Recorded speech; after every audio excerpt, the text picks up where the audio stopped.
Honorable Prime Minister.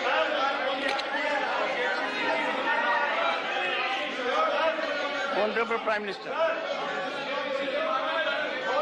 आदरणीय सभापति जी, राष्ट्रपति जी के अभिभाषण पर धन्यवाद प्रस्ताव पर जो चर्चा चल रही है, उस चर्चा में शरीक होकर के मैं आदरणीय राष्ट्रपति जी का आदरपूर्वक धन्यवाद करता हूं। आदरणीय राष्ट्रपति जी का अभिनंदन करता हूं।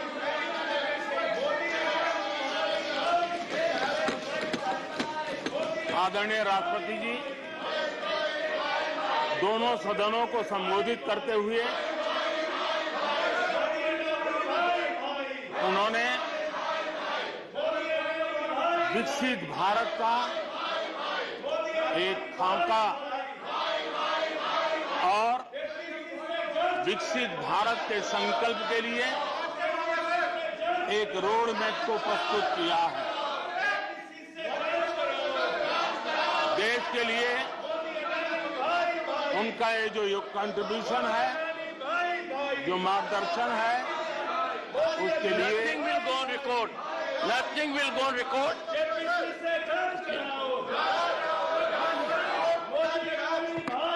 Honorable members, honorable members, honorable members, take your seat. Honorable members, honorable members, honorable members, take your seat. I call upon honorable members to observe decorum and take your seats. Honorable members,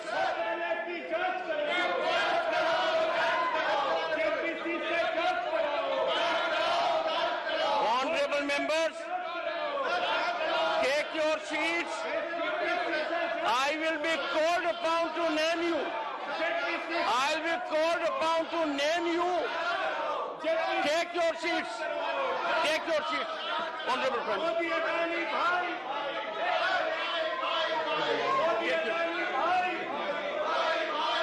Honorable Prime Minister. Nothing will go on record except the Honorable Prime Minister's address. आदरणीय सभापति जी, मैं उन सभी सदस्यों का भी आभार व्यक्त करता हूं जिन्होंने इस चर्चा में भाग लिया, अपनी कल्पना के अनुसार चर्चा को विस्तार देने का प्रयास भी किया और इसलिए मैं सदन में हिस्सा लेने और चर्चा में हिस्सा लेने वाले सभी आदरणीय सदस्यों का धन्यवाद करता हूं।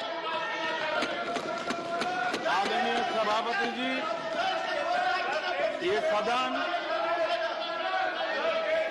राज्यों का सदन है।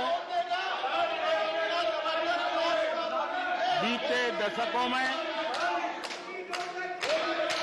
अनेक बुद्धिजीवियों ने इस सदन से देश को दिशा दी है, देश का मार्गदर्शन किया। इस सदन में अनेक साथी ऐसे हैं जो अपने व्यक्तिगत जीवन में भी बहुत कुछ सिद्धियां प्राप्त की हुई हैं, अपने व्यक्तिगत जीवन में बहुत बड़े काम भी किए हुए हैं और इसलिए इस सदन में जो भी बात होती है उस बात को देश बहुत गंभीरता से सुनता है और देश उसे बहुत गंभीरता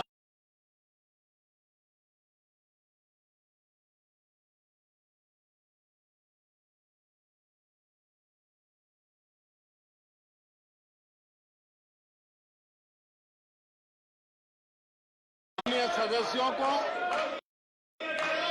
मैं यही कहूंगा, कीचड़ उसके पास था, कीचड़ उसके पास था, मेरे पास गुलाल।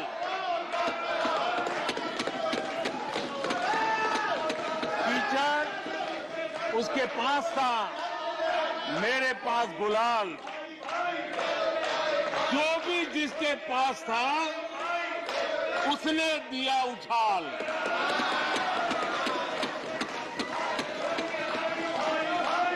और अच्छाई है, जितना कीचड़ उछालोगे कमल उतना ही ज्यादा खिलेगा।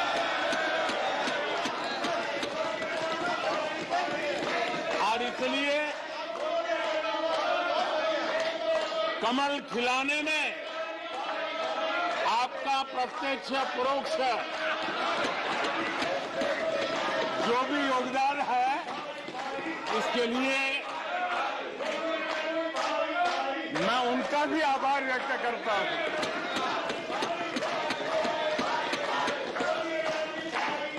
आदरणीय सभापति जी, कल विपक्ष के हमारे वरिष्ठ साथी आदरणीय खड़गे जी ने कहा कि हमने 60 साल में मजबूत बुनियाद बना रहे, ऐसा कल आपने कहा। और उनकी शिकायत थी कि बुनियाद तो हमने बनाई और क्रेडिट मोदी ले रहा है। लेकिन आदरणीय सभापति जी, 2014 में आकर के जब मैंने बारीकी से चीजों को बड़ी गहराई से देखने का प्रयास किया, फर्स्ट हैंड इंफॉर्मेशन लेने का प्रयास किया, तो मुझे नजर आया कि 60 साल कांग्रेस के परिवार ने, हो सकता है उनका इरादा मजबूत नींव बनाने का हो, मैं उस पर कोई टिप्पणी करना नहीं चाहता, लेकिन 2014 के बाद आकर के मैंने देखा कि उन्होंने गड्ढे ही गड्ढे कर दिए थे। उनका इरादा नींव का होगा, लेकिन उन्होंने गड्ढे ही गड्ढे कर दिए थे। और आदरणीय सभापति जी, जब वो गड्ढे खोद रहे थे, 6 दशक बर्बाद कर दिए थे, उस समय दुनिया के छोटे छोटे देश भी सफलता के शिखरों को छू रहे थे, आगे बढ़ रहे थे।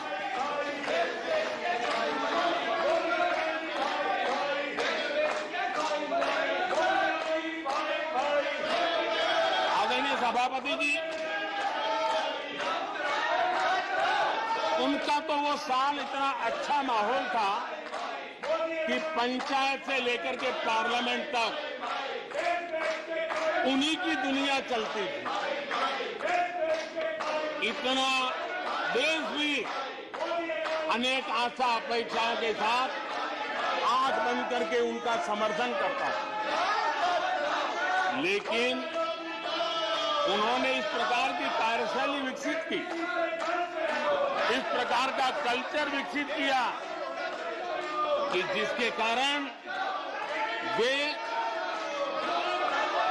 एक भी चुनौती का परमानेंट सॉल्यूशन करने का न कभी सोचा, न कभी उनको सूझा, न कभी उन्होंने प्रयास किया।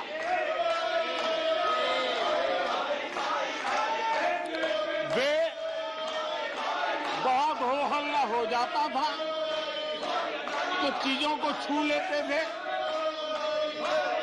टोकनिज्म कर लेते थे और फिर आगे चले जाते थे। समस्याओं का समाधान करना ये उनका दायित्व था। देश की जनता समस्याओं से जूझ रही थी।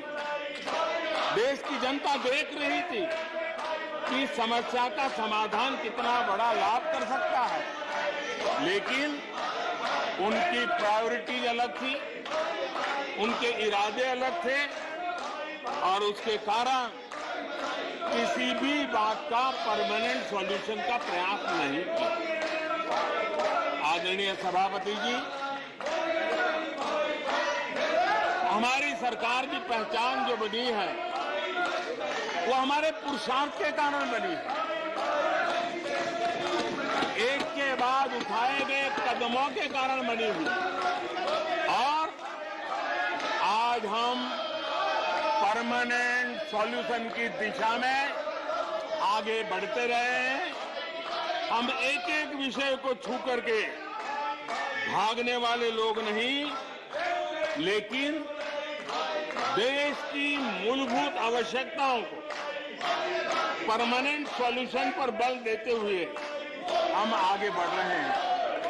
आदरणीय सभापति जी, अगर मैं पानी का ही उदाहरण लूं तो वो जमाना था कि किसी गांव में एक हैंडपंप लगा दिया तो हफ्ते भर उसका उत्सव मनाया जाता था और उस टोकनिज्म से पानी का काम किया करके गाड़ी चलाई जाती थी। कल यहां गुजरात का जिक्र कर रहे थे, आप हैरान होंगे, सबसे ज्यादा सीटों से जीतने का उनका जो गौरव था, वैसे एक मुख्यमंत्री एक शहर में पानी की टंकी का उद्घाटन करने गए थे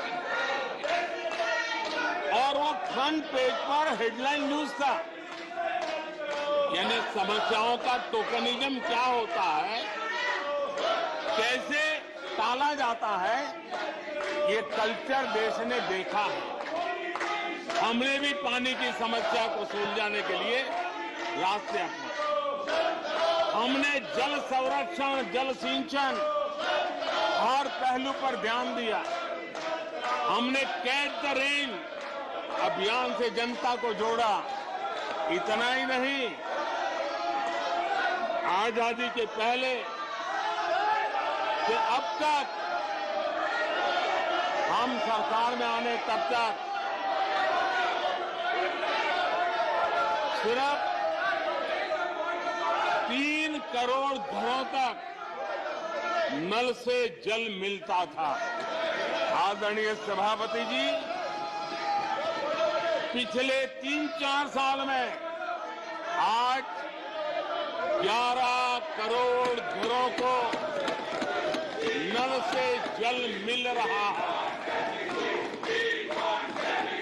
भारत पानी की समस्या जो हर परिवार की समस्या होती है, जीवन में उसके बिना चल नहीं सकता और भविष्य के संभावनाओं को भी देखते हुए हमने उसके समाधान के रास्ते चुने।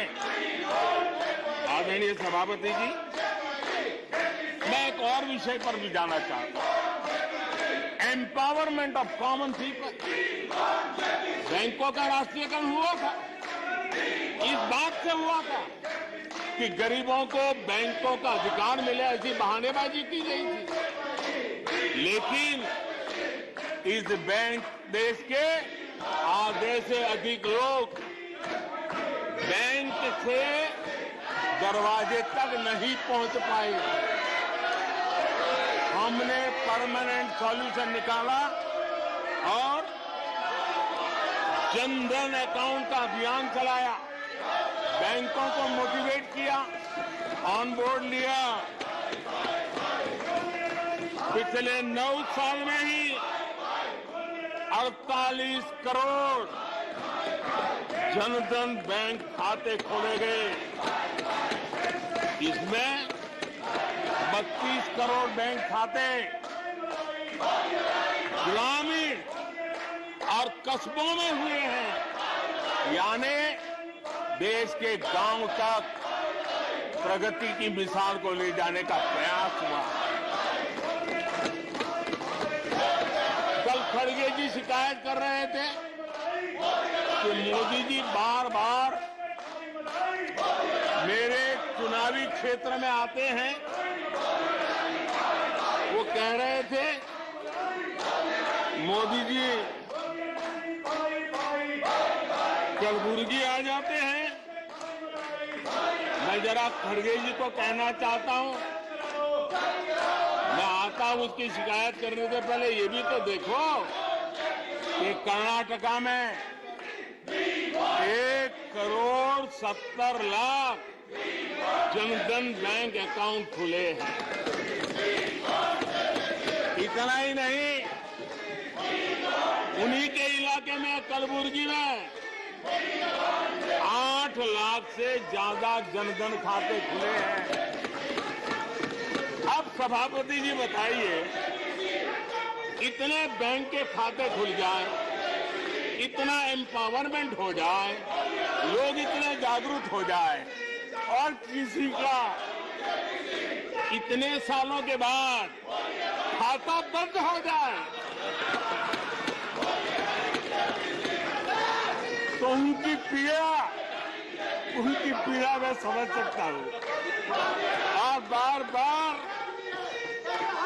उनका दर्द झलकता है। और मैं तो हैरान हूं, कभी कभी यहां तक कह देते हैं एक दलित को हरा दिया। अरे भाई, उसी इलाके की जनता जनार्दन है, उसने दूसरे दलित को जीता दिया। अब आपको जनता नकार दे रही है, आपको हटा रही है, आपका खाता बंद कर रही है और आप रोना यहां रो रहे हो। आदरणीय सभापति जी,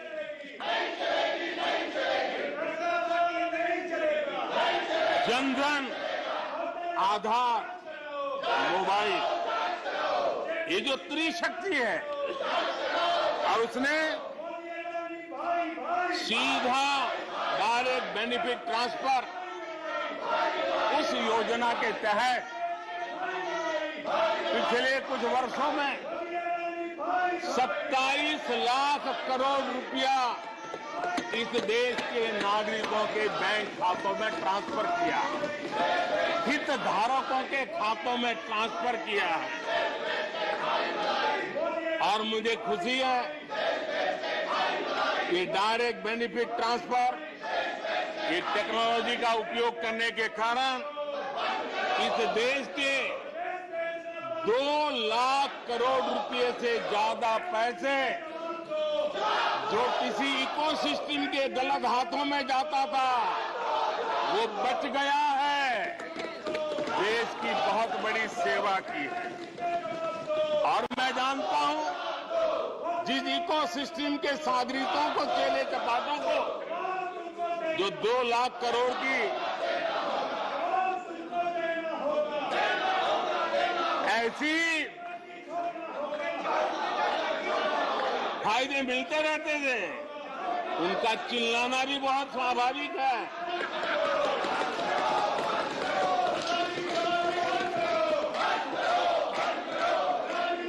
आदरणीय सभापति जी, हमारे देश में पहले परियोजनाएं अटकाना, लटकाना, भटकाना, ये उनकी कार्य संस्कृति का हिस्सा बन गया था। यही उनका कार्य करने का तरीका बन गया था। ईमानदार टैक्स पेयर की गाढ़ी कमाई, उसका नुकसान होता था। हमने टेक्नोलॉजी का प्लेटफॉर्म तैयार किया, पीएम गति शक्ति मास्टर प्लान लेकर के आए और 1600 लेयर में डेटा के माध्यम से इंफ्रास्ट्रक्चर को, प्रोजेक्ट्स को गति देने का काम हो रहा है। जो योजनाएं बनाने में महीनों लग जाते थे, वो आज सप्ताहों के भीतर भीतर उसको आगे बढ़ा दिया जाता है, क्योंकि आधुनिक भारत के निर्माण के लिए इंफ्रास्ट्रक्चर का महत्व हम भली भांति समझते हैं। स्केल का भी महत्व समझते हैं, स्पीड का भी महत्व समझते हैं और टेक्नोलॉजी के माध्यम से परमानेंट सॉल्यूशन और परमानेंट एस्पिरेशन का एड्रेस करने का प्रयास आदरणीय सभापति जी हम कर रहे हैं। आदरणीय सभापति जी, कोई भी जब सरकार में आता है तो देश के लिए कुछ करने के वादे करके आता है, जनता का कुछ भला करने के वादे करके आता है, लेकिन सिर्फ भावनाएं व्यक्त करने से बात बनती नहीं है। आप कह दें कि हम ऐसा चाहते हैं, हम ऐसा चाहते हैं, जैसे कभी कहा जाता था गरीबी हटाओ, 4-4 दशक हो गए, हुआ कुछ नहीं। इसलिए विकास की गति क्या है, विकास की नीयत क्या है, विकास की दिशा क्या है, विकास का प्रयास क्या है, परिणाम क्या है, ये बहुत मायने रखता है। सिर्फ आप कहते रहे कि हम भी कुछ करते थे, इतने से बात बनती नहीं है। आदरणीय सभापति जी, जबकि हम जनता को उनकी प्राथमिकताओं के आधार पर, उनकी आवश्यकताओं, और जब जनता की इतनी बड़ी आवश्यकताओं के लिए मेहनत करते हैं तो हम पर दबाव भी बढ़ता है, हमें मेहनत भी ज्यादा करनी पड़ती है, हमें परिश्रम भी ज्यादा करना पड़ता है। लेकिन हमने, जैसे महात्मा गांधी जी कहते थे, श्रेय और प्रेय, हमने श्रेय का रास्ता चुना है, प्रिय लग जाए आराम कर लें, वो रास्ता हमने नहीं चुना है। मेहनत करनी पड़ेगी तो करेंगे, दिन रात खपाना पड़ेगा तो खपाएंगे, लेकिन जनता जनार्दन के एस्पिरेशन को चोट नहीं पहुंचने देंगे और उसके एस्पिरेशन सिद्धियों में परिवर्तित हो जाए और देश विकास की यात्रा को पार करे, इसके लिए हम काम करते रहेंगे। इन सपनों को लेकर के चलने वाले हम लोग हैं और हमने वो करके दिखाया। आदरणीय सभापति जी, अब आप देखिए, देश आजाद हुआ तब से 2014 तक 14 करोड़ एलपीजी कनेक्शन थे और लोगों की मांग भी थी। लोग सांसदों के पास जाते थे कि हमें एलपीजी कनेक्शन मिल जाए, और उस समय 14 करोड़ घरों में था, डिमांड भी कम थी, प्रेशर भी कम था, आपको गैस लाने के लिए खर्चा भी नहीं करना पड़ता था, आपको गैस पहुंचाने के लिए व्यवस्था, आप भी मजे में, चलती थी गाड़ी, काम होता नहीं था, लोग इंतजार करते रहते थे। लेकिन हमने सामने से होकर के तय किया कि हर घर को एलपीजी कनेक्शन देंगे। हमें मालूम था कि हम कर रहे हैं, हमें मेहनत करनी पड़ेगी, हमें मालूम था हमें धन खर्च करना पड़ेगा, हमें मालूम था हमें दुनिया भर से गैस लाना पड़ेगा। ये सब दबाव की संभावना जानने के बावजूद भी हमारी प्राथमिकता मेरे देश का नागरिक था, हमारी प्राथमिकता हमारे देश के सामान्य लोग थे, और इसलिए हमने 32 करोड़ से ज्यादा परिवारों के पास गैस कनेक्शन पहुंचाए। नया इंफ्रास्ट्रक्चर खड़ा करना पड़ा, धन खर्चना पड़ा। आदरणीय सभापति जी, इस एक उदाहरण से आप समझ सकते हैं कि हमें कितनी मेहनत करनी पड़ी होगी, लेकिन हमने आनंद के साथ, संतोष के साथ, गर्व के साथ इस मेहनत को किया, और मुझे खुशी है कि सामान्य मानवी को उसका संतोष मिला। इससे बड़ा एक सरकार के लिए संतोष क्या हो। आदरणीय सभापति जी, आजादी के अनेक दशकों के बाद भी इस देश में 18,000 से ज्यादा गांव ऐसे थे जहां बिजली नहीं पहुंची थी, और ये गांव अधिकतर हमारे आदिवासी बस्ती के गांव थे, हमारे पहाड़ों पर जिंदगी गुजारने वालों के लोगों के गांव थे, जनजातीय से गांव थे, नॉर्थ ईस्ट के गांव थे। लेकिन ये उनके चुनाव के हिसाब किताब में बैठता नहीं था, इसलिए इनकी प्रायोरिटी नहीं था। हम जानते थे ये कठिन काम इन्होंने छोड़ दिए हैं। हमने कहा हम तो मक्खन पे लकीर करने वाले नहीं, पत्थर पे लकीर करने वाले लोग हैं। हम इस चुनौती को भी उठाएंगे, हम इस चुनौती को भी उठाएंगे। और हमने हर गांव में बिजली पहुंचाने का संकल्प उठाया। समय सीमा में 18,000 गांवों में बिजली पहुंचाई, और उस चुनौतीपूर्ण काम करने के पीछे गांवों में एक नई जिंदगी की अनुभूति हुई।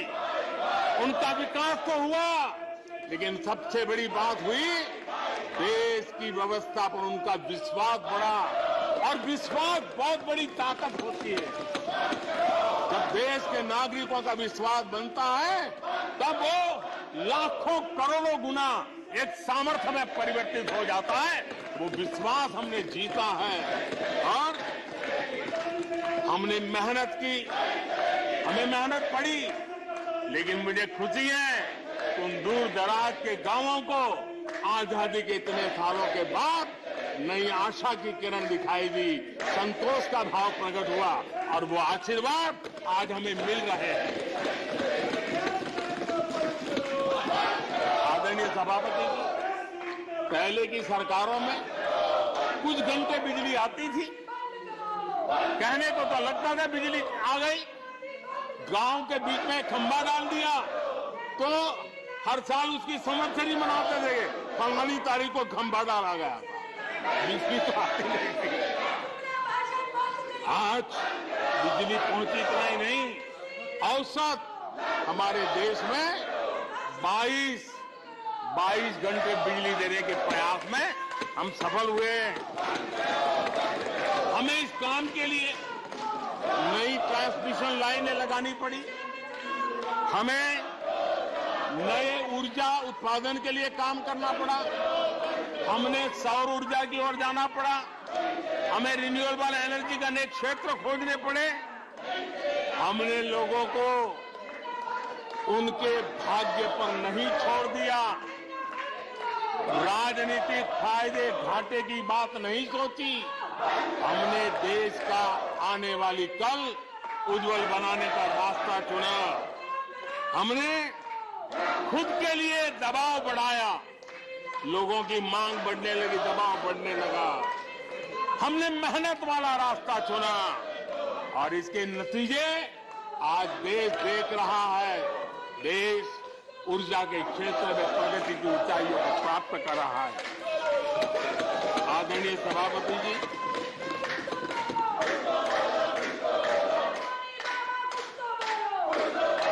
हमने आजादी के अमृत काल में एक बहुत बड़ा हिम्मत भरा कदम उठाया। मैं जानता हूं ये आसान नहीं है, हमें बहुत मेहनत करनी पड़ेगी, और वो रास्ता हमने चुना है सैचुरेशन का। हर योजना के जो लाभार्थी हैं 100% लाभ कैसे पहुंचे, 100% लाभार्थियों को लाभ पहुंचे, बिना रोक टोक के लाभ पहुंचे। और मैं कहता हूं, अगर सच्चा पंथ निरपेक्षता है तो यही है, सच्चा सेक्युलरिज्म है तो यही है। और सरकार उस राह पर बड़ी ईमानदारी के साथ चल पड़ी है। अमृत काल में हमने सैचुरेशन का संकल्प लिया है। 100% लाभार्थियों तक पहुंचने का भाजपा एनडीए सरकार का ये संकल्प है। आदरणीय सभापति जी, ये 100% वाली बात, ये सैचुरेशन वाली बात देश की अनेक समस्याओं का समाधान तो है ही। उस नागरिक की समस्याओं का समाधान इतना ही नहीं है, देश की समस्याओं का समाधान है। एक ऐसी नई कार्य संस्कृति को लेकर के हम आ रहे हैं जो देश में मेरा तेरा अपना पराया उन सारे भेदों को मिटाने वाला रास्ता है, सैचुरेशन वाला हम लेकर के आए। सैचुरेशन तक पहुंचने का मतलब होता है भेदभाव की सारी गुंजाइशें खत्म करना। जब डिस्क्रिमिनेशन रहता है तब करप्शन को भी संभावना मिलती है। कोई कहेगा मुझे जल्दी दो, तो कहता है इतना दोगे तो दूंगा, लेकिन 100% जाना है तो उसको विश्वास होता है भले इस महीने मुझे नहीं पहुंचा, 3 महीने के बाद पहुंचेगा, लेकिन पहुंचेगा, विश्वास बढ़ता है। ये तुष्टीकरण की आशंकाओं को समाप्त कर देता है। फलानी जाति को मिलेगा, फलाने परिवार को मिलेगा, फलाने गांव को मिलेगा, फलानी बिरादरी को मिलेगा, फलाने पंथ संप्रदाय वालों को मिलेगा, ये सारी तुष्टीकरण की आशंकाओं को खत्म कर देता है। स्वार्थ के आधार पर लाभ पहुंचाने की प्रवृत्ति को पूरी तरह खत्म कर देता है और समाज के आखिरी व्यक्ति को, जो आखिरी पंक्ति में खड़ा हुआ व्यक्ति है, और महात्मा गांधी जिसकी हमेशा वकालत करते थे, उसके अधिकारों की रक्षा इसके अंदर समाहित होती है और हम उसको सुनिश्चित करते हैं। और सबका साथ सबका विकास, ये मतलब यही है कि 100% उनके हकों को पहुंचाना। जब सरकार की मशीनरी का लक्ष्य हर पात्र व्यक्ति तक पहुंचने का हो तो भेदभाव पक्षपात टिक ही नहीं सकता। इसलिए हमारा ये 100% सेवा अभियान सोशल जस्टिस, सामाजिक न्याय, इसका बहुत बड़ा सशक्त माध्यम है। यही सामाजिक न्याय की असली गारंटी है। यही सच्ची पंथ निरपेक्षता है, यही सच्चा सेकुलरिज्म है। हम देश को विकास का ये मॉडल दे रहे हैं जिसमें हितधारक सबको उनके हक मिले। देश हमारे साथ है। कांग्रेस को बार बार देश नकार रहा है, लेकिन कांग्रेस और उसके साथी अपनी साजिशों से बाज नहीं आते हैं और जनता ये देख भी रही है और उनको हर मौके पर सजा भी देती रही। आदरणीय सभापति जी,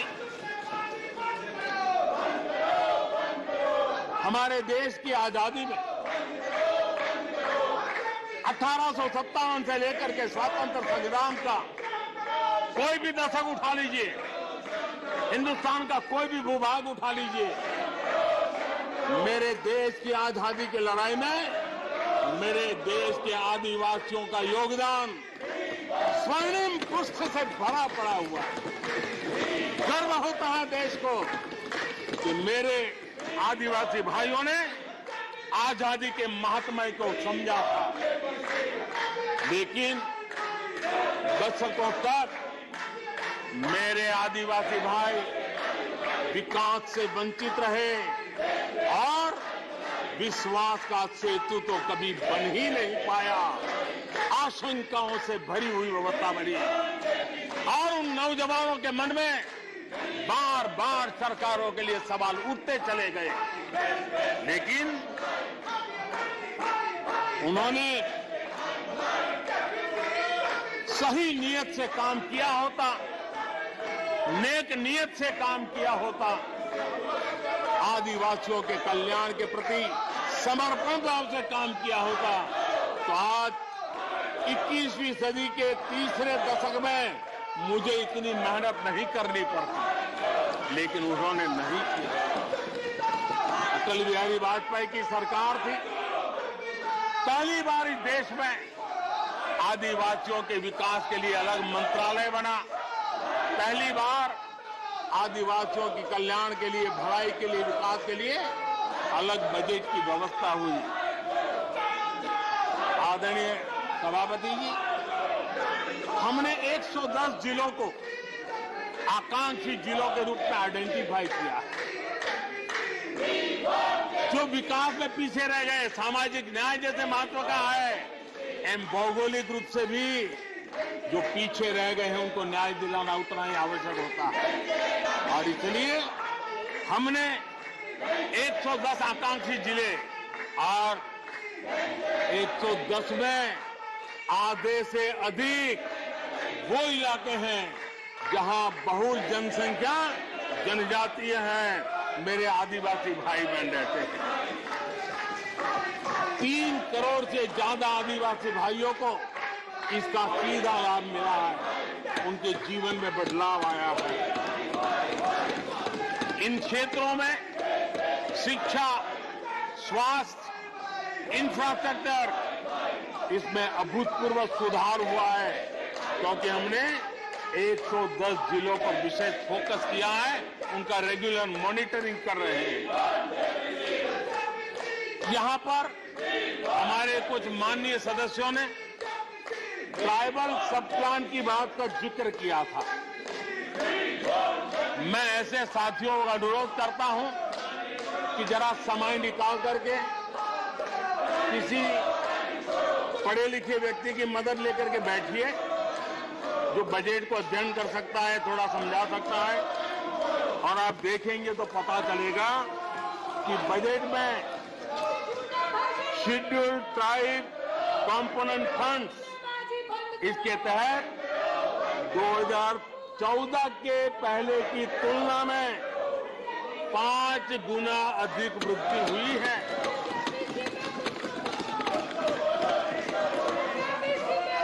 आदरणीय सभापति जी, 2014 के पहले जब उनकी सरकार थी, तब एलोकेशन 20-25 हजार करोड़ रुपए के आसपास रहता था।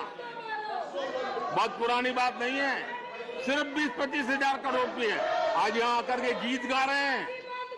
हमने आकर के इस वर्ष 1,20,000 करोड़ का प्रावधान किया। हमने बीते 9 वर्षों में हमारे आदिवासी, हमारे जनजातीय भाई बहनों के उज्जवल भविष्य के लिए और बच्चों के उज्जवल भविष्य के लिए 500 नए एकलव्य मॉडल स्कूल स्वीकृत किए हैं, और ये 4 गुना ज्यादा बढ़ोतरी है। इतना ही नहीं, स्कूलों में टीचर, स्टाफ, इस बार हमने 38,000 नए लोगों के रिक्रूटमेंट का, हमने भर्ती का इस बजट में प्रावधान किया। आदिवासियों के कल्याण के लिए समर्पित हमारी सरकार ने, मैं जरा आपको फॉरेस्ट राइट एक्ट की बात की तरफ ले जाना चाहता हूं। आदरणीय सभापति जी, देश आजाद होने से लेकर हमारे आने से पहले, 2014 के पहले, आदिवासी परिवारों को 14 लाख जमीन के पट्टे दिए गए। पिछले 7-8 वर्षों में हमने 7 लाख नए पट्टे दिए।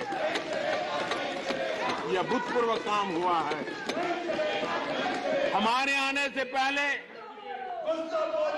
23,000 सामुदायिक पट्टे दिए गए थे, 23,000। हमारे आने के बाद 80,000 से अधिक सामुदायिक पट्टे दिए गए हैं। लिप सिंपैथी बता करके आदिवासियों की भावनाओं के साथ खेलने के बजाय अगर कुछ किया होता तो आज मुझे इतनी मेहनत न करनी पड़ती और ये काम पहले आराम से हो जाता, लेकिन ये उनकी प्रायोरिटी में नहीं था। आदरणीय सभापति जी, इनकी अर्थनीति, उनकी समाज नीति, उनकी राजनीति वोट बैंक के आधार पर ही चलती रही और उसके कारण समाज की जो बेसिक ताकत होती है, स्वरोजगार के कारण देश की आर्थिक गतिविधि बढ़ाने वाला जो सामर्थ्य होता है, इन्होंने हमेशा नजरअंदाज कर दिया। उनको वो इतने छोटे लगते थे, इतने बिखरे हुए लगते थे, तो उसका उनको कोई मूल्य ही नहीं था। जो छोटे छोटे काम में जुड़े हुए, जो स्वरोजगार के ऊपर समाज पर बोझ बने बिना समाज में कुछ न कुछ वैल्यू एडिशन करते हैं, उनके प्रति दुर्लक्ष्य किया गया। छोटे काम में जुटे इन करोड़ों लोगों को भुला दिया गया। मुझे गर्व है कि मेरी सरकार ने रेहड़ी वाले, ठेले वाले, फुटपाथ पर व्यापार करने वाले लोगों की सुन ले, ब्याज के चक्कर में जिनके जीवन तबाह हो जाते थे, दिन भर का पसीना ब्याजखोरों के घर जाकर के चुकाना पड़ता था, उन गरीबों की चिंता हमने की, उन रेहड़ी ठेले पटरी वालों की चिंता हमने की। और आदरणीय सभापति जी, हमने इतना ही नहीं, हमारे विश्वकर्मा समुदाय जो समाज निर्माण के अंदर एक भूमिका देते हैं, जो अपने हाथ से औजार की मदद से कुछ न कुछ सृजन करते रहते हैं, समाज की आवश्यकताओं की बहुत बड़ी मात्रा में पूर्ति करते हैं। चाहे हमारा बंजारा समुदाय हो, चाहे हमारे गुमंद जाति के लोग हैं, हमने उनकी चिंता करने का काम किया है। पीएम स्वनिधि योजना हो, पीएम विश्वकर्मा योजना हो, जिसके द्वारा हमने समाज के इन लोगों की मजबूती के लिए काम किया है, उनके सामर्थ्य को बढ़ाने के लिए काम किया। आदरणीय सभापति जी, आप तो स्वयं किसान पुत्र हैं। इस देश के किसानों के साथ क्या बीती है, ऊपर के कुछ एक वर्ग को संभाल लेना और उन्हीं से अपनी राजनीति चलाए रखना, यही सिलसिला चला। इस देश की कृषि की सच्ची ताकत छोटे किसानों में है। 1 एकड़ 2 एकड़ भूमि का वो बड़ा मुश्किल से 80-85% इस देश का ये वर्ग है। इन छोटे किसान उपेक्षित थे, उनकी आवाज कोई सुनने वाला नहीं था। हमारी सरकार ने छोटे किसानों पर ध्यान केंद्रित किया, छोटे किसानों को फॉर्मल बैंकिंग के साथ जोड़ा। आज साल में 3 बार सीधे पीएम किसान सम्मान निधि छोटे किसान के खाते में जमा होती है। इतना ही नहीं, हमने पशुपालकों को भी बैंकों से जोड़ा, हमने मछुआरों को बैंकों से जोड़ा और उनको ब्याज में रियायत दे करके उनके आर्थिक सामर्थ्य को बढ़ाया, ताकि वो अपना व्यवसाय विकसित कर सके, अपने क्रॉप पैटर्न को बदल सके, अपने उत्पादित किए हुए माल को रोक करके उचित दाम मिलने पर बाजार में ले जा सके। उस दिशा में हमने काम किया। आदरणीय सभापति जी, हम जानते हैं हमारे देश के बहुत सारे किसान ऐसे हैं कि जो बरसाती पानी पर उनको गुजारा करना पड़ता है। सिंचाई की व्यवस्था ये पिछली सरकारों ने की नहीं। हमने और देखा है कि ये छोटे किसान पानी बरसाती के भरोसे जीने वाले, मोटे अनाज की खेती करते हैं, पानी होता नहीं है। ये मोटे अनाज की खेती करने वाले किसानों को हमने विशेष स्थान दिया।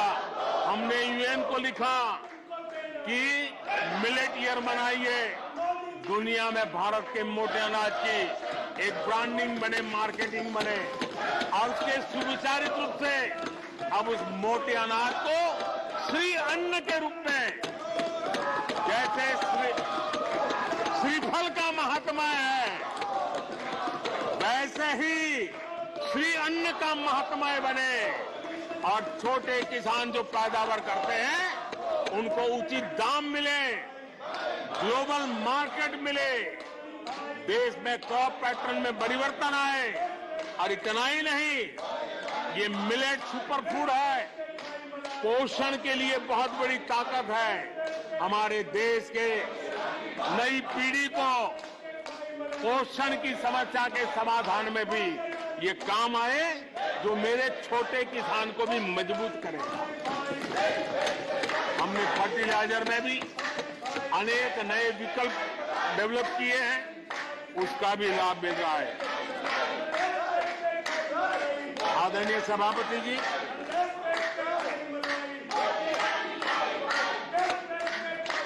हमें बड़े कन्विक्शन के साथ मैं मानता हूं कि जब निर्णय प्रक्रिया में माताओं बहनों की भागीदारी बढ़ती है तो परिणाम अच्छे मिलते हैं, जल्दी मिलते हैं और निर्धारित लक्ष्य को प्राप्त करने वाले होते हैं।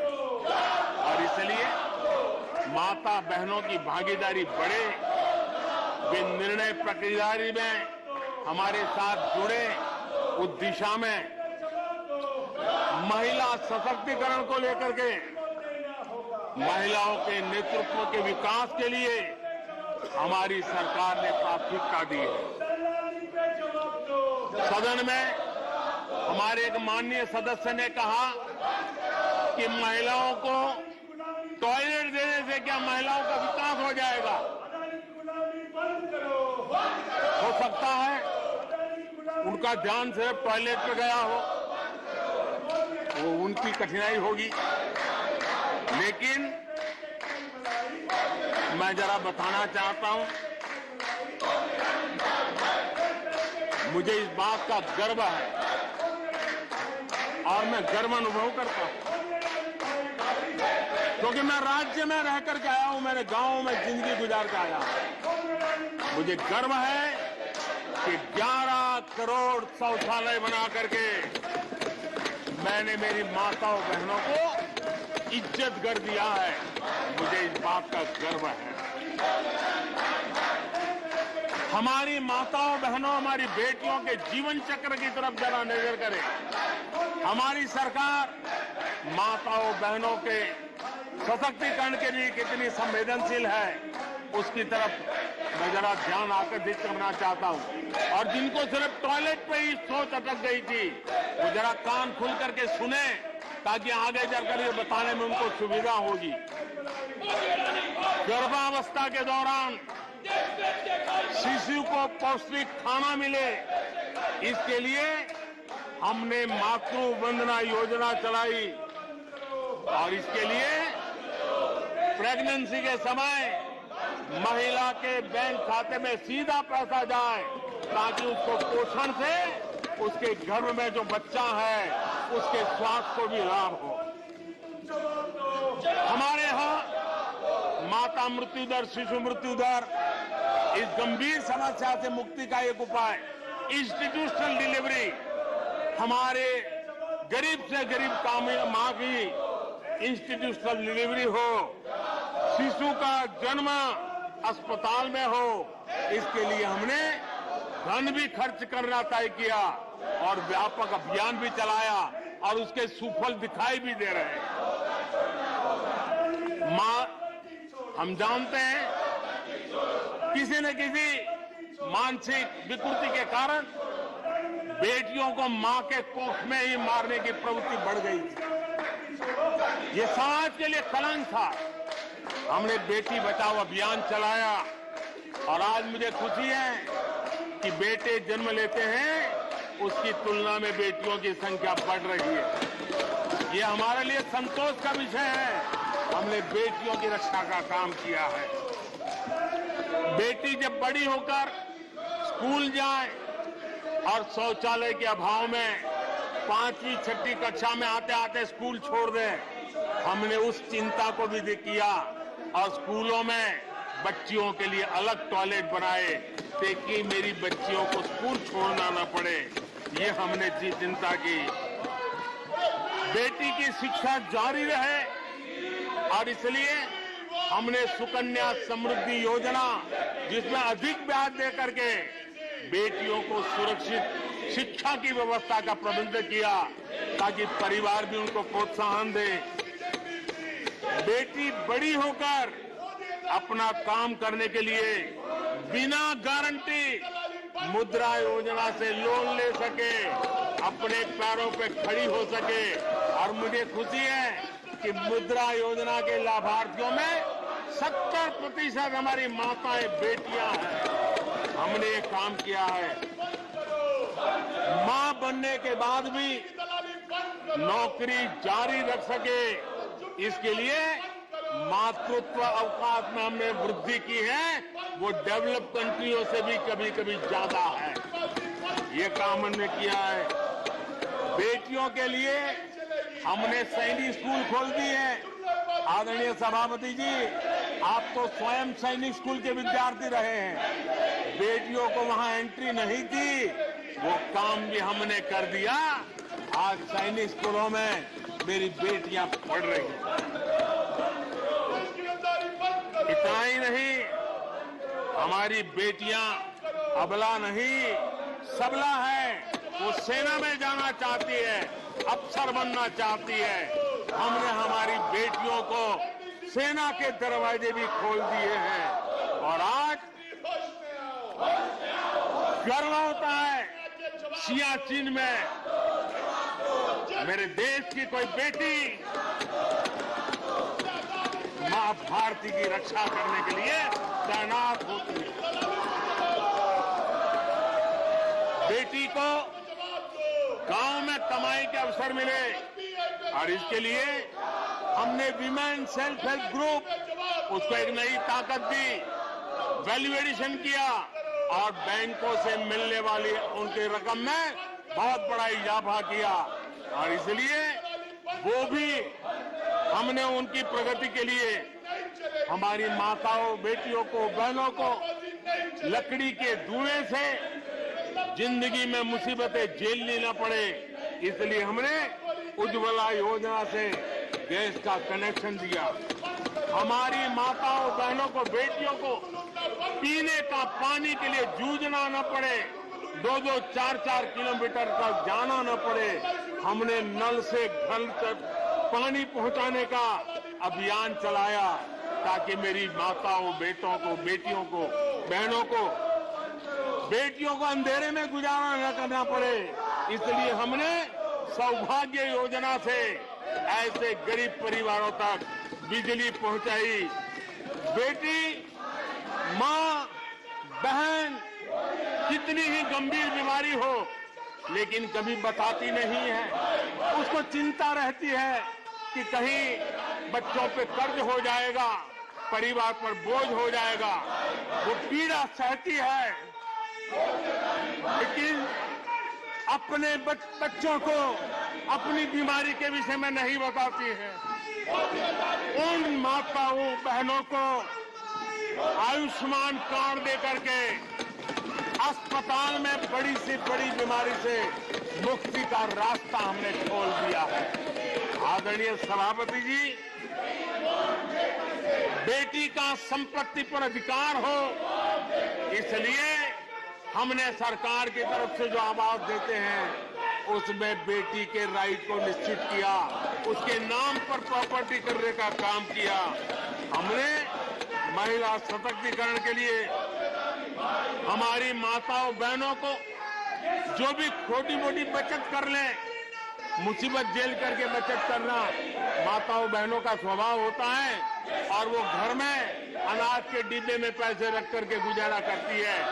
उस मुसीबत में निकाल के हमने उसको जनधन के खाते दे दिए, बैंक में पैसा जमा करे, इसकी व्यवस्था कर दे।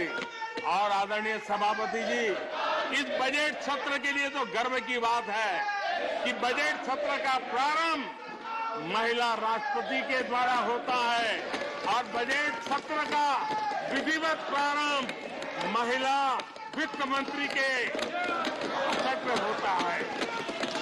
देश में ऐसा संयोग पहले कभी नहीं आया जो आज आया है।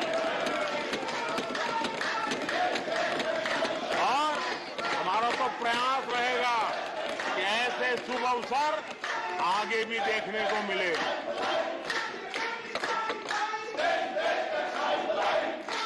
आदरणीय सभापति जी, जब देश को आधुनिक होना है, नए संकल्पों को पार करना है, तो हम साइंस और टेक्नोलॉजी के सामर्थ्य को नकार नहीं सकते। साइंस और टेक्नोलॉजी के महात्म्य को हमारी सरकार भली भांति समझती है, लेकिन हम टुकड़ों में नहीं सोचते, हम टोकनिज्म में नहीं सोचते हैं। हम साइंस और टेक्नोलॉजी की तरफ से देश को आगे बढ़ाने के लिए हर दिशा में काम कर रहे हैं, सार्वत्रिक प्रयास कर रहे हैं, अनेकविध इनिशिएटिव ले रहे हैं, और इसलिए बचपन में साइंटिफिक टेम्परामेंट डेवलप करने के लिए अटल टिंकरिंग लैब, ये वैज्ञानिक सोच के निर्माण के लिए स्कूल के लेवल पर बच्चों को हमने अवसर दिया। उससे थोड़ा आगे निकले, बच्चा कुछ करना शुरू कर ले, तो हमने अटल इंक्यूबेशन सेंटर खड़े किए, ताकि कुछ अगर अच्छी प्रगति की है तो उसको वो वायुमंडल मिले, ताकि वो टेक्नोलॉजी में कन्वर्ट करने के लिए वो खोज, वो इनोवेशन काम आ जाए। इसके लिए हमने विज्ञान की इस प्रगति का परिणाम, हमने नीतियां बदली। स्पेस के क्षेत्र में अब प्राइवेट भागीदारी का हमने सपना पूरा किया, और मुझे खुशी है मेरे देश के नौजवान आज प्राइवेट सैटेलाइट छोड़ने की ताकत रखते हैं। ये साइंस एंड टेक्नोलॉजी। आज स्टार्टअप की दुनिया जो मूलतः साइंस और टेक्नोलॉजी से जुड़ी हुई है, उसमें यूनिकॉर्न की संख्या में आज हम दुनिया में तीसरे नंबर पर पहुंच गए हैं। आदरणीय सभापति जी, आज ये देश गर्व करेगा कि सर्वाधिक पेटेंट इनोवेशन और दुनिया के बाजार में टिकता है पेटेंट, ये सबसे अधिक पेटेंट रजिस्टर करने में आज मेरे देश के नौजवान आगे आ रहे हैं। आदरणीय सभापति जी, आधार की ताकत क्या होती है वो हमारी सरकार ने आके दिखा दिया, और आधार से जुड़े हुए जो विद्वान लोग हैं उन्होंने भी कहा है कि आधार के महत्व को, टेक्नोलॉजी के महत्व को 2014 के बाद समझा गया, और उसके कारण वो मेहनत अब रंग ला रही है। हमने देखा है कोविड के काल में कोविन प्लेटफॉर्म 200 करोड़ वैक्सीनेशन और सर्टिफिकेट कोविन का आपके मोबाइल पर विदिन ए सेकंड आ जाता है। लेकिन दुनिया को अचंभा तब हुआ कि भारत अपनी वैक्सीन लेकर के आ गया है कोविड में। दुनिया के लोग अपनी वैक्सीन, हमारे यहाँ कोई बहुत बड़ा मार्केट था, बेचने के लिए भांति भांति के प्रेशर करते थे, आर्टिकल लिखे जाते थे, टीवी में इंटरव्यू दिए जाते थे, सेमिनार किए जाते थे। इतना ही नहीं, मेरे देश के वैज्ञानिकों को बदनाम करने के लिए, उनको नीचा दिखाने के लिए कल तक प्रयास चले, कल तक प्रयास चले, कल तक प्रयास चले। और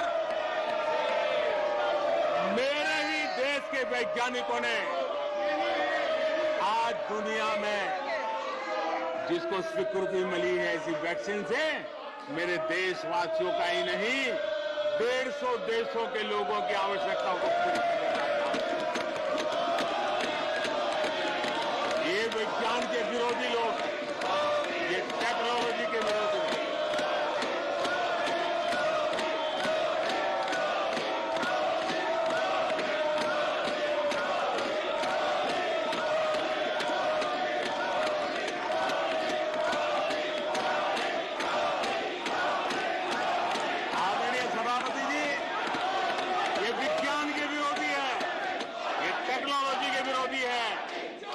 वैज्ञानिकों को बदनाम करने का कोई मौका नहीं छोड़ते। फार्मेसी की दुनिया में हमारा देश एक ताकत बन के उभर रहा है। दुनिया की फार्मेसी का हब बन रहा है, हमारे नौजवान नए नए इनोवेशन कर रहे हैं, उसको बदनाम करने के रास्ते खोज रहे हैं ये लोग। उनको देश की चिंता नहीं है, अपने राजनीतिक उठापटक की चिंता है। ये दुर्भाग्य है देश का। आदरणीय सभापति जी, आज मैं बाली में था। G20 देश के समूह डिजिटल इंडिया इसको समझने के लिए लालायित रहते थे। सक्सेस को पूरी दुनिया ने प्रभावित किया है। डिजिटल लेन देन में आज हिंदुस्तान दुनिया का लीडर बना हुआ है। आदरणीय सभापति जी, हमें खुशी है आज 100 करोड़ से ज्यादा मोबाइल फोन मेरे देशवासियों के हाथ में है। आदरणीय सभापति जी, एक समय था हम मोबाइल इंपोर्ट करते थे, आज गर्व है मेरा देश मोबाइल एक्सपोर्ट कर रहा है। 5G हो, AI हो, IoT हो, उस तकनीक को आज देश बहुत तेज गति से अपना रहा है, उसका विस्तार कर रहा है।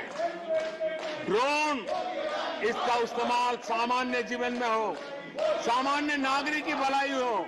हमने पॉलिसी में वो बदलाव किया और दवाइयां दूर सुदूर इलाकों में ड्रोन से पहुंचाने का काम आज मेरे देश में हो रहा है। साइंस और टेक्नोलॉजी के महत्व को आज खेत में मेरा किसान ड्रोन की ट्रेनिंग लेकर के खेती में ड्रोन का क्या उपयोग हो, आज मेरे गांव में दिखाई दे रहा है। जियो स्पेशल सेक्टर में हमने दरवाजे खोल दिए। ड्रोन के लिए एक पूरा नया विकास का विस्तार करने का अवसर हमने कर दिया।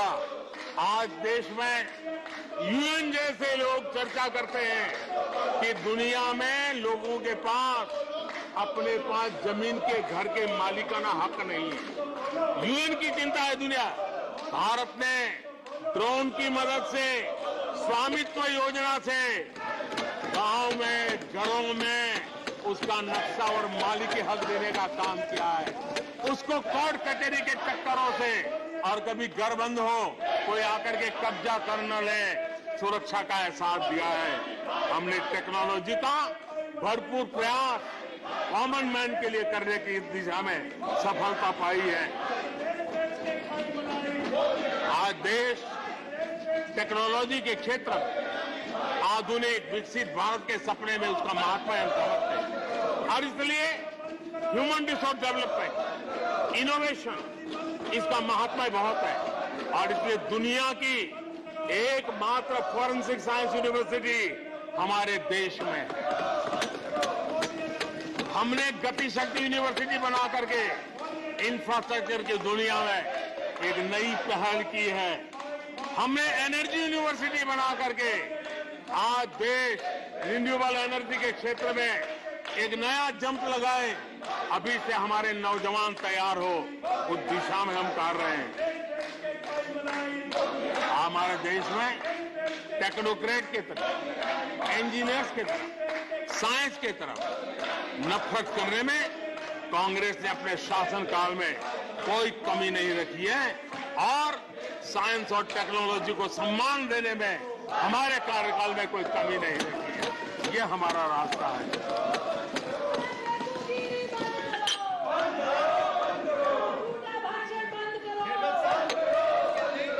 आदरणीय सभापति जी, यहाँ रोजगार की भी चर्चा हुई। मैं हैरान हूं कि जो अपने आप को सबसे लंबे समय तक सार्वजनिक जीवन का दावा करते हैं, इनको ये मालूम नहीं है कि नौकरी और रोजगार में फर्क होता है। जिनको नौकरी और रोजगार का फर्क समझ नहीं है, वो हमें उपदेश दे रहे हैं। आदरणीय सभापति जी, नए नए नैरेटिव गढ़ने के लिए आधी अधूरी चीजों को पकड़ करके झूठ फैलाने के प्रयास हो रहे हैं। बीते 9 वर्ष में अर्थव्यवस्थाओं का जो विस्तार हुआ है, नए सेक्टर्स में रोजगार की नई संभावनाएं बनी। आज ग्रीन इकोनॉमी में देश जिस प्रकार से आगे बढ़ रहा है, उसने ग्रीन जॉब की बहुत बड़ी संभावनाएं धरती पर उतार करके दिखाई है और अधिक संभावनाएं बनी हुई है। डिजिटल इंडिया के विस्तार से डिजिटल इकोनॉमी, उसका भी एक नया क्षेत्र। आज सर्विस सेक्टर में डिजिटल इंडिया एक नई बुलंदी पर है। 5 लाख कॉमन सर्विस सेंटर, गांव के अंदर एक एक कॉमन सर्विस सेंटर में 2-2, 5-5 लोग रोजी रोटी कमाते हैं। और दूर सुदूर जंगलों के छोटे छोटे गांव में भी कॉमन सर्विस सेंटर में आज हमारे देश की आवश्यक सेवाएं गांव के लोगों को एक बटन पर उपलब्ध हो, ये व्यवस्था हुई है। डिजिटल इकोनॉमी ने अनेक नए रोजगार की संभावनाएं पैदा की। आदरणीय सभापति जी, 90,000 रजिस्टर्ड स्टार्टअप, इसने भी रोजगार के नए द्वार खोले हैं। अप्रैल से नवंबर 2022 के दौरान ईपीएफओ पेरोल में 1 करोड़ से अधिक लोग जोड़े गए हैं। 1 करोड़ से अधिक लोग। आदरणीय सभापति जी, आत्मनिर्भर भारत रोजगार योजना, इसके जरिए 60 लाख से अधिक नए कर्मचारियों का लाभ हुआ है। आत्मनिर्भर भारत अभियान के तहत हमने अपने उद्यमियों के लिए स्पेस, डिफेंस, ड्रोन, माइनिंग, कोल अनेक क्षेत्रों को खोला है, जिसके कारण रोजगार की संभावना में नई गति आई है। और देखिए, हमारे नौजवानों ने इन सारे कदमों का आगे आकर के अवसर उठाया है, उसका फायदा। आदरणीय सभापति जी, रक्षा के क्षेत्र में यह देश आत्मनिर्भर बने, ये देश के लिए बहुत आवश्यक है। मुझे खुशी है कि रक्षा के क्षेत्र आत्मनिर्भरता का मिशन लेके हम चले। आज 350 से ज्यादा निजी कंपनियां रक्षा के क्षेत्र में आई है और करीब 1 लाख करोड़ रुपए का एक्सपोर्ट रक्षा के क्षेत्र में मेरा देश कर रहा है। और अभूतपूर्व रोजगार इस क्षेत्र में भी पैदा हुए हैं। आदरणीय सभापति जी, रिटेल से लेकर के टूरिज्म तक हर सेक्टर का विस्तार हुआ है। खादी और ग्रामोद्योग, महात्मा गांधी के साथ जो व्यवस्था जुड़ी हुई है, खादी ग्रामोद्योग को भी डुबो दिया था। आजादी के बाद सर्वाधिक खादी ग्रामोद्योग के रिकॉर्ड तोड़ने का काम हमारे कालखंड में हुआ है। आदरणीय सभापति जी, इंफ्रास्ट्रक्चर में हो रहा रिकॉर्ड निवेश, चाहे रेल का काम होता हो, रोड का काम होता हो, पोर्ट का काम होता हो, एयरपोर्ट का काम होता हो, प्रधानमंत्री ग्राम सड़क योजनाएं बनती हो, ये सारे इंफ्रास्ट्रक्चर के काम, उसके लिए जो मटेरियल लगता है, उस इंडस्ट्री में रोजगार की संभावनाएं बढ़ी है। हर जगह निर्माण कार्य के अंदर मजदूर से लेकर मैकेनिक तक हर प्रकार के रोजगार की संभावनाएं, इंजीनियर से लेकर के श्रमिक तक हर किसी के लिए रोजगार के नए अवसर बने हैं। और उसी के कारण यूथ विरोधी नीति लेकर के चले हुए लोगों को आज यूथ नकार रहा है। और यूथ के भलाई के लिए हम जिन नीतियों को लेकर के चल रहे हैं, इसको आज देश स्वीकार कर रहा है। आदरणीय सभापति जी, यहां भी ये भी कहा गया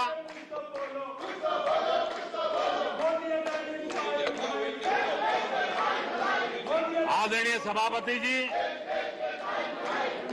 यहां ये भी कहा गया कि सरकार की योजनाओं को उनके नामों को लेकर के आपत्ति उठाई। कुछ लोगों को ये भी परेशानी है कि नामों में कुछ संस्कृत टच है। बताइए, इसकी भी परेशानी। आदरणीय सभापति जी, मैंने किसी अखबार में पढ़ा था, मैं कोई वेरीफाई तो नहीं किया है, और रिपोर्ट कह रही थी 600 जितनी सरकारी योजनाएं सिर्फ गांधी नेहरू परिवार के नाम पे है।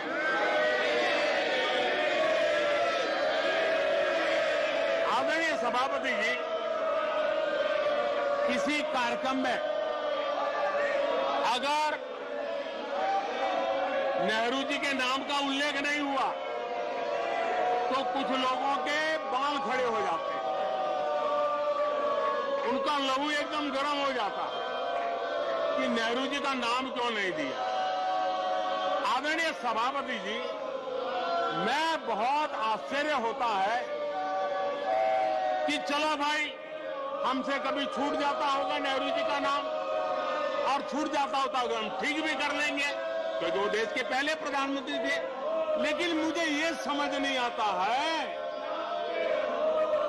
कि उनकी पीढ़ी का कोई व्यक्ति नेहरू सरनेम रखने से डरता क्यों है। क्या शर्मिंदगी है नेहरू सरनेम रखने से? क्या शर्मिंदगी है? इतना बड़ा महान व्यक्तित्व अगर आपको मंजूर नहीं है, परिवार को मंजूर नहीं है, और हमारा हिसाब मांगते रहते हो। आदरणीय सभापति जी,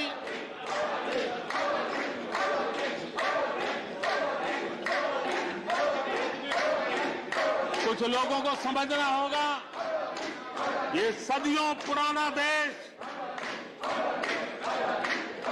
सामान्य मानवी के पसीने और पुरुषार्थ से बना हुआ देश, जन जन की पीढ़ियों की परंपरा से बना हुआ देश है।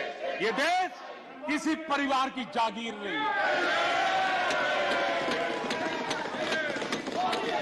हमने मेजर ध्यानचंद जी का नाम पर खेल रत्न का पुरस्कार कर दिया। अंडमान में नेताजी सुभाष के नाम पर, स्वराज के नाम पर हमने द्वीपों का नामकरण किया। हमें गर्व हो रहा है। नेताजी सुभाष बोस के योगदान के लिए देश गर्व करता है, हम गर्व करते हैं। इतना ही नहीं, जो लोग आए दिन हमारे देश की सेना को नीचा दिखाने का मौका नहीं छोड़ते, हमने इन द्वीपों को परमवीर चक्र प्राप्त करने वाले सेनानियों के नाम कर दिया। आने वाली सदियों तक कोई हिमालय की चोटी एक एवरेस्ट व्यक्ति के नाम पर एवरेस्ट बन गई।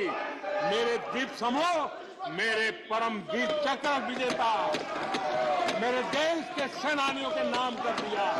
ये हमारी श्रद्धा है, ये हमारी भक्ति है, और उसको लेकर के हम चलते हैं। आदरणीय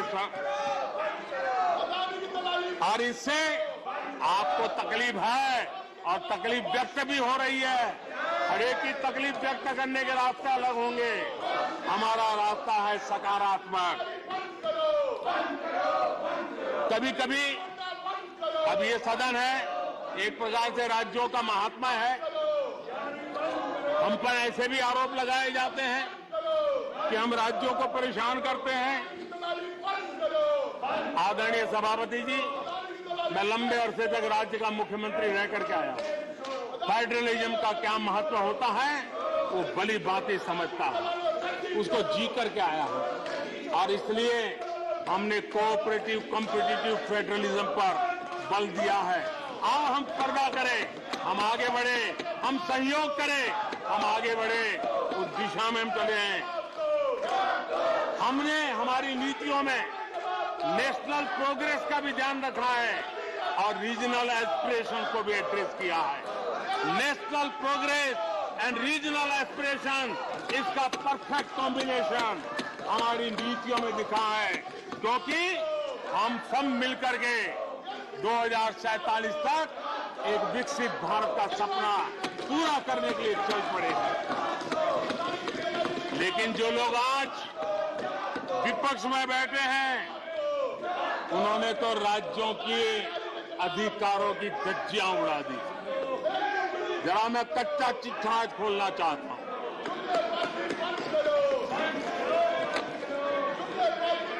जरा इतिहास उठा करके देख लीजिए, वो कौन पार्टी थी, वो लोग कौन सत्ता में बैठे थे जिन्होंने आर्टिकल 356 का सबसे ज्यादा दुरुपयोग किया।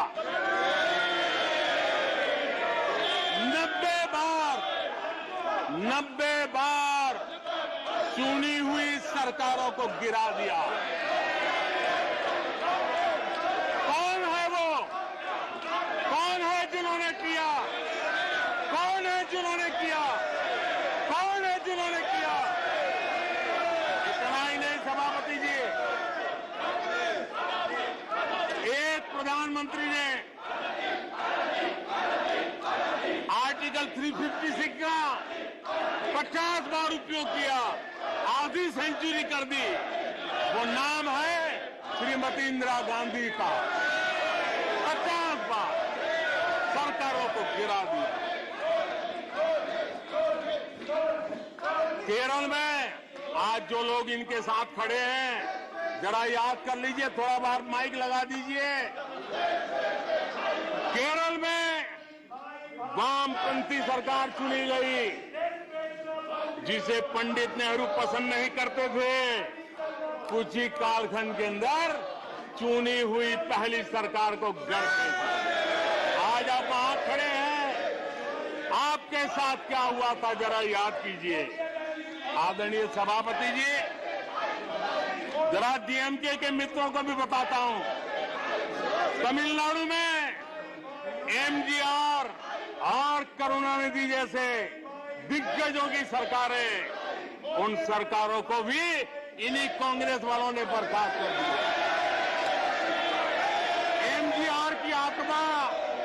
एमजीआर की आत्मा देखती होगी आप कहां खड़े हो। यहां पर पीछे बैठे हैं इस सदन के वरिष्ठ सदस्य, और जिनको मैं हमेशा एक आदरणीय नेता मानता हूं, श्रीमान शरद पवार जी। 1980 में शरद पवार जी का आयु 35-40 साल की थी। एक नौजवान मुख्यमंत्री महाराष्ट्र की सेवा करने के लिए निकला था, उनकी सरकार को भी गिरा दिया गया और आज वो वहां है। आज वो वहां हर क्षेत्रीय नेता को उन्होंने परेशान किया। और एनटीआर के साथ क्या किया? यहां कुछ लोग आज कपड़े बदले होंगे, नाम बदला होगा, ज्योतिषियों की सूचना के अनुसार नाम बदला होगा, लेकिन कभी वो भी उनके साथ थे। उस एनटीआर की सरकार को, और वो तबीयत के लिए अमेरिका गए थे, अपने हेल्थ के लिए गए थे। आपने एनटीआर की सरकार को गिराने का प्रयास किया। ये कांग्रेस की राजनीति का स्तर था। आदरणीय सभापति जी, अखबार निकाल के देख लीजिए, हर अखबार लिखता था कि राजभवनों को कांग्रेस के दफ्तर बना दिए गए हैं, कांग्रेस के हेडक्वार्टर बना दिए गए। 2005 में झारखंड में एनडीए के पास ज्यादा सीटें थी, लेकिन गवर्नर ने यूपीओ को शपथ के लिए बुला लिया था। 1982 में हरियाणा में भाजपा और देवीलाल के पास प्री पोल उनका एग्रीमेंट था, उसके बावजूद भी गवर्नर ने कांग्रेस की सरकार के लिए निमंत्रण कर दिया था। ये कांग्रेस के पाप, और आज देश को गुमराह करने की बातें कर रहे हैं। आदरणीय सभापति जी, मैं एक बात को जानना चाहता हूं, मैं एक गंभीर विषय की ओर अब ध्यान देना भी चाहता हूं। महत्वपूर्ण विषयों को मैंने स्पर्श किया है, और आज देश में आर्थिक नीतियों की जिनको समझ नहीं है, जो 24 घंटा राजनीति के सिवा कुछ सोचते नहीं है, जो सत्ता के खेल खेलना यही जिनको सार्वजनिक जीवन का काम दिखता है, उन्होंने अर्थनीति को अनर्थ नीति में परिवर्तित कर दिया। मैं उनको चेतावनी देना चाहता हूं, और मैं इस सदन की गंभीरता के साथ उनसे कहना चाहता हूं कि अपने रिस्पेक्टिव स्टेट को जाके समझाएं कि ये गलत रास्ते पर न चले जाएं। हम हमारे पड़ोस के देशों का हाल देख रहे हैं कि वहां पर क्या हाल हुआ है। अनाप शनाप कर्ज लेकर के किस प्रकार के देशों को डुबो दिए गए। आज हमारे देश में भी तत्कालीन लाभ के लिए अगर भुगतान करेगा तो आने वाली पीढ़ी करेगी। हम तो कर्ज करो जीपीओ वाला खेल आने वाला देखेगा। ये कुछ राज्यों ने अपनाया है, वो उनका तो तबाह कर देंगे, देश को भी बर्बाद कर देंगे। अब देश अब कर्ज के तले दबते जा रहे हैं। ये देश आज दुनिया में उनको कर्ज देने के लिए कोई तैयार नहीं है। ये मुसीबतों से गुजर रहे हैं। मैं राजनीतिक वैचारिक मतभेद हो सकते हैं, दलों के विषय में एक दूसरे के प्रति टीका टिप्पणी हो सकती है, लेकिन देश की आर्थिक सेहत के साथ खिलवाड़ मत कीजिए। आर्थिक सेहत के साथ खिलवाड़ मत कीजिए। आप ऐसा कोई पाप मत कीजिए जो आपके बच्चों के अधिकारों को छीन ले और आज अपना मौज कर लें और बच्चों के नसीब में बर्बादी छोड़ के चले जाए। ऐसा करके न जाए। आज आपको पॉलिटिकली सूट कर, मैंने तो देखा एक मुख्यमंत्री ने बयान दिया कि भाई अब ठीक है, मैं तो निर्णय करता हूं, अभी मुसीबत मुझे कहां आएगी, 2030-32 के बाद आएगी, जो आएगा वो भुगतेगा। क्या कोई देश ऐसे चलता है क्या? लेकिन ये जो वृत्ति बन रही है वो बहुत चिंता का विषय है। आदरणीय सभापति जी, देश की आर्थिक सेहत के लिए राज्यों ने भी अपनी आर्थिक सेहत के संबंध में डिसिप्लिन का रास्ता चुनना पड़ेगा और तभी जाकर के वे राज्य भी इस विकास की यात्रा का लाभ ले पाएंगे और उनके राज्यों के नागरिकों का भला करने में हमें भी सुविधा हो जाएगी, ताकि हम उन तक लाभ पहुंचाना चाहते हैं। आदरणीय सभापति जी, 2047 में ये देश विकसित भारत बने, ये हम सबका संकल्प है। 140 करोड़ देशवासियों का संकल्प है। अब देश पीछे मुड़ करके देखने को तैयार नहीं है। देश लंबी छलांग मारने को तैयार है। जिनकी 2 वक्त की रोटी का सपना था उसको आपने एड्रेस नहीं किया, हमने उसको एड्रेस किया है। जिसको सामाजिक न्याय की अपेक्षा थी जो आपने एड्रेस नहीं किया, हमने एड्रेस किया है।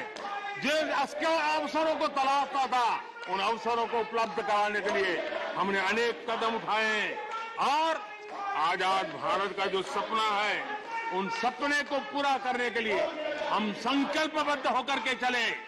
और आदरणीय सभापति जी, देश देख रहा है, देश देख रहा है, एक अकेला कितनों को भारी पड़ रहा है, एक अकेला कितनों को भारी पड़ रहा है।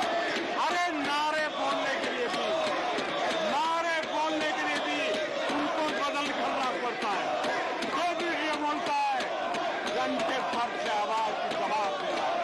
आदरणीय सभापति जी, एक कन्विक्शन के कारण चला हूं, देश के लिए जीता हूं, देश के लिए कुछ करने के लिए निकला हुआ हूं। और इसलिए ये राजनीतिक खेल खेलने वाले लोग, उनके अंदर वो हौसला नहीं है, वो ढूंढ रहे हैं, बचने का रास्ता खोज रहे हैं। आदरणीय सभापति जी, राष्ट्रपति जी के उम्दा भाषण को, राष्ट्रपति जी के मार्गदर्शक भाषण को, राष्ट्रपति जी के प्रेरक भाषण को इस सदन के अंदर अभिनंदन करते हुए, धन्यवाद करते हुए, आपका भी आभार व्यक्त करते हुए अपनी बात को समाप्त करता हूं।